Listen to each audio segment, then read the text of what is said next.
Good morning Mumbai. तो स्वागत है आपका अपने प्यारे यूट्यूब चैनल पे जिसका नाम है टाइम टू ट्रैवल। और आज हम जाने वाले केदार धाम, जिसका हर किसी का सपना है केदार धाम जाने का। और आज हम आपको लेके जाने वाले हैं और उसका फुल इंफॉर्मेशन देने वाले हैं, कैसे जाए, कहाँ से ट्रैवल करें, कौन सा ट्रैवल अपने को बेस्ट गिरेगा, बाय फ्लाइट जाए या फिर बाय ट्रेन जाए, बाय बस जाए, बाय रोड जाए, कौन से इससे आपका बेस्ट, आपको लो बजट में आपका ट्रैवल हो सकता है। इसका सारा इंफॉर्मेशन आज हम जानने वाले हैं। तो लेट्स गेट स्टार्ट। अगर आप फ्लाइट से जाते हो तो आपको पहले दिल्ली आना पड़ेगा, फिर दिल्ली टू श्रीनगर की फ़्लाइट आपको आराम से मिल जाएगी। ये फ़्लाइट आप 2-3 दिन पहले या फिर 1 महीने पहले भी बुक करा सकते हो। ज़रूरी नहीं है आप दिल्ली से ही फ़्लाइट बुक करें। आप जहाँ भी रहते हो, मुंबई, चेन्नई, कोलकाता, बेंगलोर, कहीं से भी आप श्रीनगर की फ़्लाइट की टिकट बुक कर सकते हो। आप बाय बस भी जा सकते हो।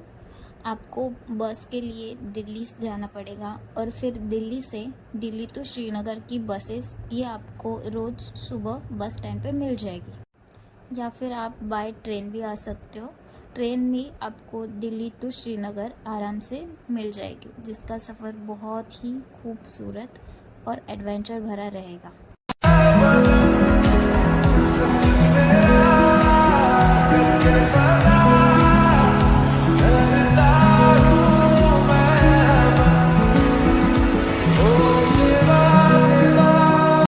हमारी जर्नी चालू होती है हरिद्वार से, इसलिए सबसे पहले हमको हरिद्वार आना है।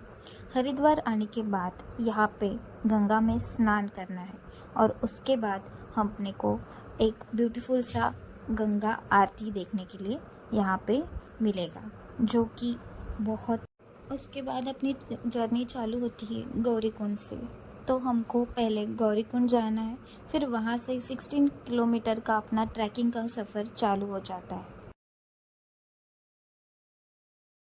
गौरीकुंड के यहाँ पे आप होटल में स्टे भी कर सकते हो। वहाँ पे आपको लग्जरियस से लेके नॉर्मल में आपको सारे टाइप के होटल्स मिल जाएंगे, जैसे आपको चाहिए अफोर्डेबल रेंज में।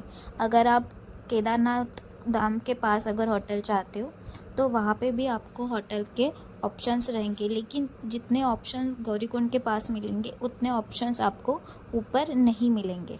जब आप 16 किलोमीटर का पद यात्रा चालू करते हो तब आपको एक लकड़ी की काठी गौरीकुंड के पास जगह जगह बेचने के लिए मिल जाएगी। वो आपको 50 से 60 रुपए में मिल जाएगी, वो आप खरीद लें। मंदाकिनी नदी के किनारे बसे केदारनाथ धाम के लिए हरिद्वार से यात्रा स्टार्ट करके आप ऋषिकेश, देवप्रयाग, श्रीनगर, रुद्रप्रयाग, अगस्त्य मुनि होते हुए सोनप्रयाग पहुंचते हैं। और यहाँ से मात्र 50 रुपये पर पर्सन देके आप गौरीकुंड पहुंच जाते हैं। हरिद्वार से गौरीकुंड पहुंचते पहुंचते आपका पूरा दिन निकल जाता है।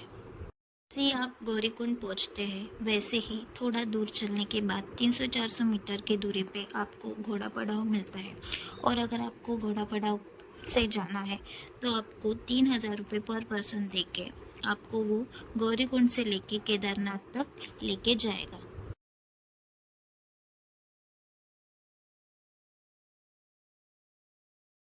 और थोड़ा आगे बढ़ने के बाद आपको पालकी और अदर चीज़ आप बाय बाइक या फिर बाय स्कूटी रेंट पे लेके भी जा सकते हो, जिसका किराया आपको 1200 रुपये से लेके 1500 रुपये तक का आएगा।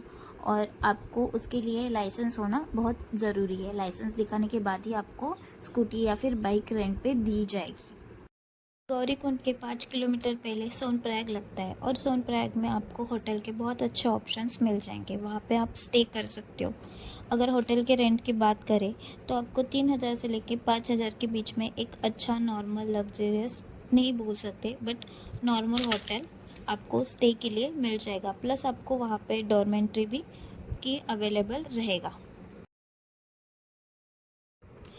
प्लस अगर हम खाने पीने की बात करें तो गौरीकुंड से लेके 4 किलोमीटर दूर आपको जंगल चाट पड़ता है, वहाँ पे आपको खाने पीने की बहुत अच्छे अच्छे ऑप्शंस और वैरायटीज़ मिल जाएगी, वो भी अफोर्डेबल प्राइस में। जैसे आप ऊपर चढ़ते जाओगे वैसे वैसे खाने पीने की चीज़ें जो है वो महंगी होती जाएगी, तो इसका आप थोड़ा ध्यान रखें। उसके थोड़े आगे बढ़ते ही अपने को रामबली पड़ता है और उसके थोड़ी ही देर बाद अपने को रामपाड़ा का पड़ाव आ जाता है। रामपाड़ा के पास पहुंचते पहुंचते आपको लगभग 4 से 5 घंटा लग जाता है। जब आप ट्रैकिंग करोगे तब आपको कुछ चीज़ें देखने के लिए मिलेगी, जैसे कि कुछ फैसिलिटीज़ अभी नई बनाई गई है जो पहले नहीं थी। फॉर एग्ज़ाम्पल पब्लिक बाथरूम हो गया, बट वो नीट एंड क्लीन रहेगा। जैसे कि नॉर्मल हम देखते हैं पब्लिक बाथरूम बोलेंगे तो अच्छा नहीं रहता है, बट आपको जगह जगह जगह पे क्लीन करते हुए इंसान नज़र आएंगे। प्लस आपको जगह जगह पे कैमरा देखने के लिए मिलेगा। प्लस आपको वाईफाई का फैसिलिटी भी रहेगा वहाँ पे। केदारनाथ जाने का सबसे आसान और जलद तरीका बोलेंगे तो है हेलीकॉप्टर से। अगर आपके पास बजट का प्रॉब्लम नहीं है तो आप हेलीकॉप्टर से जा सकते हो। आपको गुप्त काशी, वाटा और सिरसी में मिल जाएगा, बट इसकी जो बुकिंग है वो आपको कम से कम 2 महीना पहले से करनी पड़ती है। अगर रेट की बात करें तो आपको 3,800 से लेके आपको 5,050 रुपये तक का आपको आने जाने का। जब भी आप केदारनाथ की यात्रा करें तब एक चीज़ का ध्यान रखें कि अपने पास umbrella, winter cap, socks, inner, raincoat, jacket और जूते भी अच्छे हो। अगर कोई पालकी से जाना चाहता है तो आप जा सकते हो। पालकी वाले आपको केदारनाथ के मंदिर के जस्ट सामने आपको लेके जाके छोड़ेंगे, बट पालकी के लिए जो प्राइस रेंज है वो इंसान के वेट के हिसाब से वो लेते जाते हैं। जैसे कि अगर 65 केजी का कोई इंसान है तो उसके लिए 10,000 से लेके 12,000 तक का वो चार्ज करते हैं। अगर पूरे केदारनाथ की जर्नी की अगर मैं बात करूँ तो गौरीकुंड से लेके केदारनाथ के धाम तक पहुँचने के लिए आपको 10 से 12 घंटा लग जाता है अगर आप चल के जाते हो तो। और इसके लिए अगर आप सुबह जल्दी निकलोगे तो आप शाम के 7-8 बजे तक आप केदारनाथ धाम के पास पहुँच जाते हो। वही अगर घोड़े से अगर आप जाना चाहते हो तो वो 6,000 रुपये आपका घोड़े का चार्ज लेते हैं।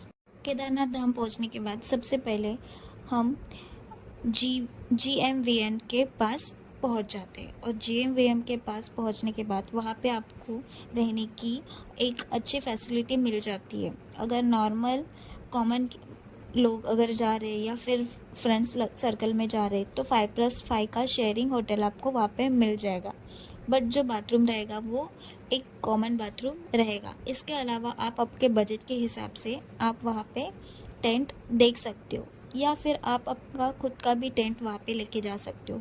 बट ध्यान रखना, अगर जैसे ही हम ऊपर पहुँच जाते हैं वहाँ पे कभी कभी रात को -डिग्री के पास भी टेम्परेचर चला जाता है। इसलिए अगर आप खुद का टेंट लेके जा रहे हो तो उसका ख्याल रखें कि आपको रात को ठंडी ना लगे। उसके लिए आप उस हिसाब से सारी चीज़ें अपने साथ कैरी करके लेके जाए। मंदिर के टाइमिंग की बात करें तो मॉर्निंग को 5 बजे से लेके 3 बजे तक और शाम को 5 बजे से लेके रात के 10 बजे तक ये मंदिर चालू रहता है। हरिद्वार से गौरीकुंड के लिए आपको बसेस मिल जाएगी जो कि आपको हरिद्वार के रेलवे स्टेशन के सामने मिलती है और ये बसेस आपको सुबह मॉर्निंग 3 बजे से लेके 5 बजे के बीच में चालू हो जाती है। और अगर इसका किराए की बात करें तो ये आपको 700 से 800 रुपये लेके आपको गौरीकुंड पहुंचा देगी। जबकि अगर आप प्राइवेट टैक्सी करते हो तो आपको वो 10,000 से 15,000 चार्ज करते हैं। प्लस अगर टेंपल की बात करें तो ये साल में से 6 महीना ही चालू रहता है, जिसमें मई से ये मंदिर चालू होता है तो ये दिवाली तक चालू रहता है। और अगर बेस्ट टाइम अगर बोला जाए जाने के लिए तो आप स्टार्टिंग के 2 महीने मतलब मई टू जून आप जा सकते हो, या फिर आप अगस्त सितंबर के बीच या फिर नवंबर तक आप जा सकते हो। मोस्ट ऑफ जुलाई अगस्त को आप ट्रैवल करना अवॉइड करें, क्योंकि बहुत ज़्यादा बारिश की वजह से वहाँ पे बहुत प्रॉब्लम आ सकता है। इसलिए आप स्टार्टिंग के 2 महीने में जा सकते हो, या फिर आप एंडिंग में सितंबर या फिर नवंबर में आप जा सकते हो। अब चलते हैं सबसे इम्पोर्टेंट टॉपिक पे, जो है बजट।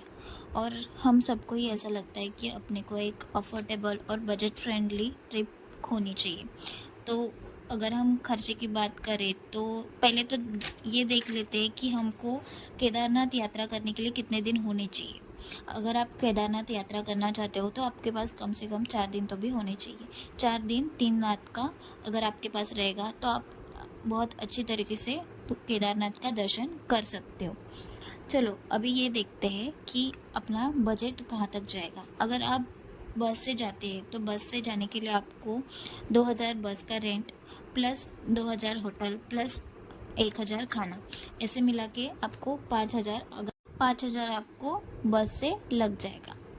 अगर आप बाय कार जाते हो तो आपको, मैं दिल्ली से केदारनाथ तक का मैं हिसाब बताती हूँ, ठीक है।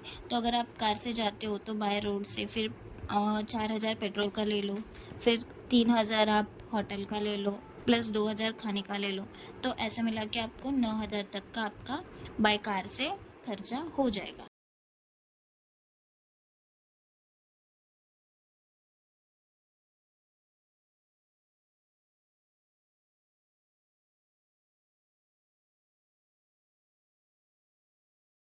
अगर हम फ़्लाइट से बात करें तो आपको 4 से 5 हज़ार में फ़्लाइट का टिकट मिल जाएगा, प्लस आपका वहाँ पे रहना, होटल का अगर हम 3000 पकड़ते हैं, प्लस अगर आप खाने का 2000 पकड़ेंगे, प्लस अगर आप वहाँ से भी हेलीकॉप्टर से अगर आप जाना चाहते हो केदारनाथ तक, गौरीकुंड से लेके केदारनाथ तक, तो उसका हम 7500 अगर पकड़ करते हैं तो अपने को ऑन एन एवरेज आपको 15,500 में आपका हेलीकॉप्टर का ट्रिप बाय फ्लाइट का ट्रिप आपका तय हो जाएगा। वही अगर हम ट्रेन से बात करते हैं तो ट्रेन का हम अगर 1200 रुपये भी पकड़ते हैं तो 1200 रुपये ट्रेन का, प्लस आपका आगे का 2000 होटल का, और प्लस 1000 रुपये आपका खाने पीने का, ऐसा मिला के आपको 3000 से लेके 4000 में आप ट्रेन का सफ़र करके भी जा सकते हो, जो आपको बहुत ज़्यादा अफोर्डेबल गिरेगा। तो अगर ऑल एंड एवरेज अगर हम बजट की बात करें तो आपको 5000 से लेके 20,000 के बीच में, जैसा आपको अच्छा लगता है या जैसा आपको कंफर्टेबल लगता है उस हिसाब से आप जा सकते हो, जैसा आपका बजट रहेगा। बाय ट्रेन, बाय बस, बाय फ्लाइट, जो आपको अफोर्डेबल रहेगा, जो आपके बजट में रहेगा, उस हिसाब से आप कर सकते हो। और यहाँ पे अपना केदारनाथ यात्रा का जो ट्रिप है वो कंप्लीट होता है। आई होप सो कि आपको पसंद आया होगा। और अगर आपको ऐसे ही इंफॉर्मेशन चाहिए, कहीं ट्रैवल कर रहे हो या फिर किसी प्लेस पे न्यू आप जाने का सोच रहे हो, क्या बजट रहेगा या फिर कोई भी किसी भी चीज़ का इंफॉर्मेशन रहेगा, तो उसके लिए आप मुझे कमेंट कर सकते हो। अगर आपको मेरा वीडियो पसंद आए तो please like and subscribe to my channel. Thank you.